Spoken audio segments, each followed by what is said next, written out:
நான் நினைக்கிற மாதிரி எவனாவது ஒருத்தன் நல்லா படிச்சா போதுங்க. இந்த படிப்பு மாத்திர மாதிரி வேற எந்த விஷயமே நம்ம லைஃப் வந்து சேஞ்ச் பண்ணி நான் பார்த்தது இல்லை. நமக்குலாம் இந்த மாதிரி லைஃப் கிடைக்குமாடி? தண்ணி அடிக்கிறது ஒரு லைஃப் அடி இல்லை இந்த மாதிரி ஃப்ரீடமா?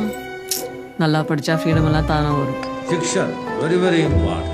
என்ன மாதிரி சண்டை செய்து 1000 பேர் வருவான். படித்தவனி ஒருத்தன் தாண்டா. உன்ன மாதிரி படித்தனால தாண்டா இந்த சண்டையை உலகத்துக்கு தெரியாம மாதிரி எத்தனை முடியும். எங்களுக்கு எதனா ஆச்சுன்னா ஏன் ஆச்சுன்றதை நீ தாண்டா வெளில போய் சொல்லணும். திங்கிற பண்ணி மாதிரி என்னை அடிச்சு வெட்டினானுங்க. ஓடி ஒழிஞ்சு போயிட்டேனா? அப்புறம் எது அவசியம் தெரிஞ்சுக்கிட்டு பேய் மாதிரி படித்தேன். அன்னைக்கு என்னை அடக்கணும்னு நினச்சவன்லாம் இன்னைக்கு ஐயா சாமின்னு கும்பிட்றான். நீ ரொம்ப நல்ல பையன். நீ ஆசைப்பட்டது மாதிரியே வாழ்க்கையில் பெரிய ஆளாக வருவ. நல்லா படி. இப்போதைக்கு என்னாலேயே தான் சொல்ல முடியும். நம்மக்கிட்ட காடு இருந்தால் எடுத்துக்கிடுவானு, பூவாக இருந்தால் பிடிங்கிடுவானு. ஆனால் படிப்பை மட்டும் நம்மக்கிட்ட இருந்து எடுத்துக்கிடவே முடியாது சிதம்பரம். நீ அவங்களை எதிர்த்து ஜெயிக்கணும்னு நினச்சின்னா படி.